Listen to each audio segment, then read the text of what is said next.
ইরানে ইসরায়েল ও যুক্তরাষ্ট্রের হামলায় চরম অশান্ত মধ্যপ্রাচ্য, সংঘাত ছড়িয়ে পড়ছে পাশের দেশগুলোতেও। যুদ্ধ বন্ধের আহ্বান জানাচ্ছে বিশ্বের বিভিন্ন দেশ ও সংস্থা। সব উপেক্ষা করে এই যুদ্ধ আগামী সেপ্টেম্বর পর্যন্ত চলমান রাখতে চায় যুক্তরাষ্ট্র। ইতোমধ্যে দীর্ঘমেয়াদী যুদ্ধের প্রস্তুতি নিতে শুরু করেছে পেন্টাগন, এমন তথ্য জানিয়েছে মার্কিন গণমাধ্যম পলিটিকো। ইরানের বিরুদ্ধে একটি দীর্ঘস্থায়ী যুদ্ধের প্রস্তুতি নিচ্ছে ইসরায়েল এবং যুক্তরাষ্ট্র। এ লক্ষ্যে গোয়েন্দা কার্যক্রম দ্রুত সম্প্রসারণের পদক্ষেপ নিয়েছে মার্কিন প্রতিরক্ষা সদর দপ্তর পেন্টাগন।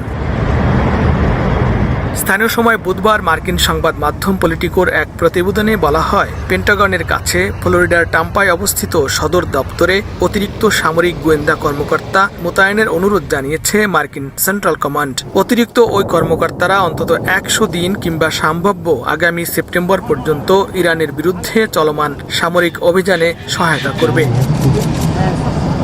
বিশ্লেষকদের মতে, পেন্টাগনের ভেতরে দ্রুত অতিরিক্ত জনবল ও সম্পদ জোগাড়ের এই পদক্ষেপ থেকে বোঝা যায় দীর্ঘ সময় ধরে যুদ্ধ চালানোর প্রস্তুতি নিচ্ছে যুক্তরাষ্ট্র। এর আগে মার্কিন প্রেসিডেন্ট ডোনাল্ড ট্রাম্প ইরানের বিরুদ্ধে সামরিক অভিযান 4 থেকে 5 সপ্তাহ স্থায়ী হতে পারে বলে মন্তব্য করলেও পরিস্থিতি অনুযায়ী তা আরও দীর্ঘ হওয়ারও আভাস দেন। ইরানের সঙ্গে চলমান যুদ্ধ সর্বোচ্চ 8 সপ্তাহ স্থায়ী হতে পারে বলে জানিয়েছিলেন মার্কিন প্রতিরক্ষা মন্ত্রী পিট হেগসেথ।